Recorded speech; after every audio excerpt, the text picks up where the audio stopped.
भीम बुलाता है हमें, जय भीम बुलाता है, अब तो चलो। हालात बड़े खतरनाक हो चले हैं, इतने खतरनाक कि आज बाबा साहब अम्बेडकर की ली हुई 22 प्रतिज्ञा को बोलने पे मुकदमे दर्ज हो रहे हैं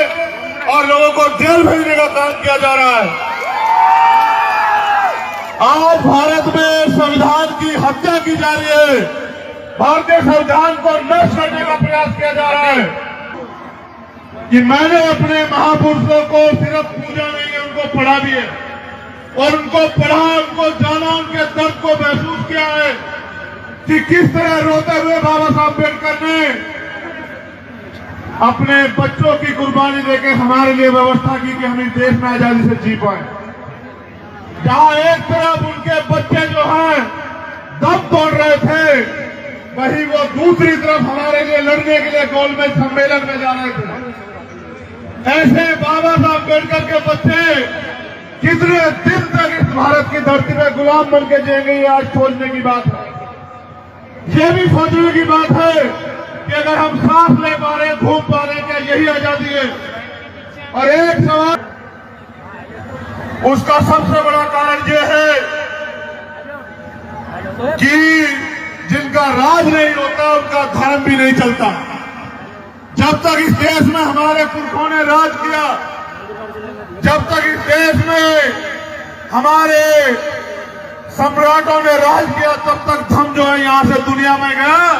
और एक से एक बड़ी से बड़ी यूनिवर्सिटी और एक से एक बड़ी से बड़ी सभ्यता जो है,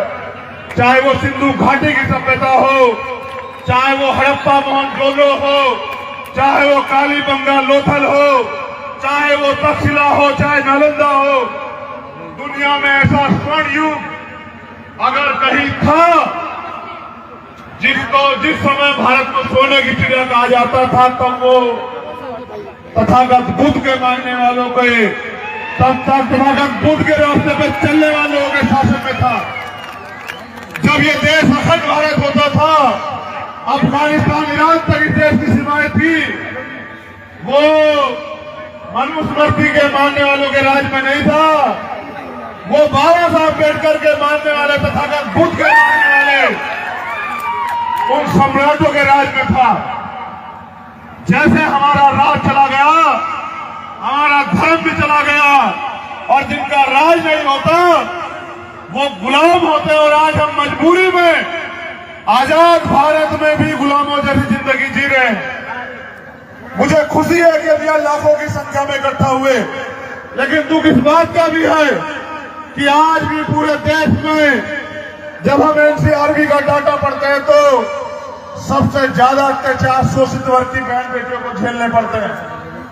कहीं उनका रेप होता है, कहीं उनकी हत्या होती है, कहीं पेट्रोल डाल के जला दी जाती है, कहीं तेजाब से नहला दी जाती है, कहीं मूछा रखने पर हत्या होती है,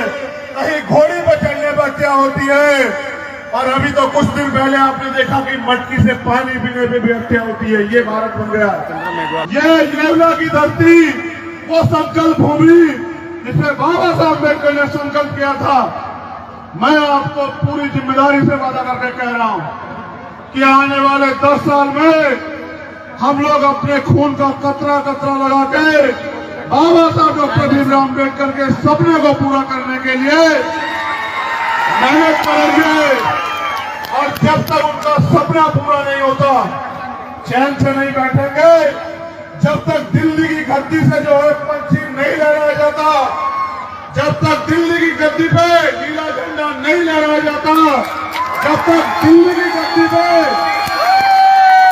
बाबा साहब अम्बेडकर को मानने वाले लोग स्थापित नहीं होते, हम चैन से नहीं बुलाता है हमें,